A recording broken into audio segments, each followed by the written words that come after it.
Hey everyone, welcome back. Today I'm going to show you how to find the average, sum, minimum, and maximum values in Google Sheets. If you're working with quiz scores, sales numbers, or just about any set of data, knowing how to quickly get these stats can save you tons of time and make your results crystal clear. By the end of this tutorial, you'll feel confident using these simple but powerful formulas in your own spreadsheets.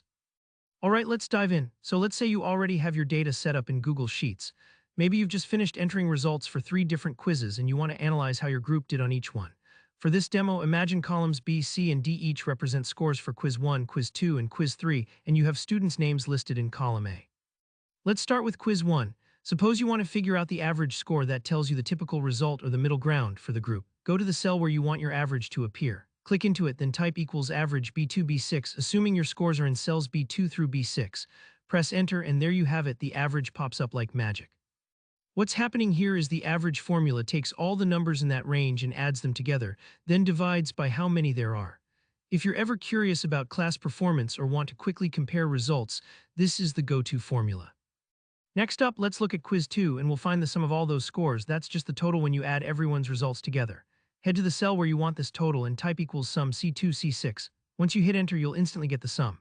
This is super useful if, for example, you need to know the total points a group achieved or if you're adding up sales figures. The sum formula works just like your calculator. It adds up whatever's inside the parentheses. Moving on to Quiz 3, let's say you want to see not just the group average or total, but who scored the lowest and who aced the test. First, for the minimum score, click into an empty cell and type equals min D2, D6.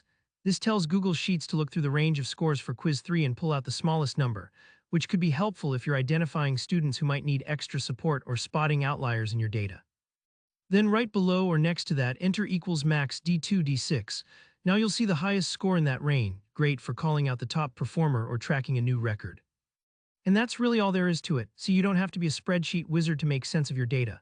The beauty of Google Sheets is how approachable it makes these kinds of calculations, even if math isn't your favorite subject. Just remember, for averages, use equals average, for totals, it's equals sum, and for lowest and highest numbers, it's equals min and equals max. If any of these steps felt a bit fast, or if your data is laid out differently, don't worry, just pause, rewind, or ask your question down in the comments and I'll be happy to help. If you found this tutorial useful, don't forget to hit that like button, subscribe for more easy Google Sheets tips, and let me know what spreadsheet skill you want to learn next. Thanks for watching, and I'll see you in the next one.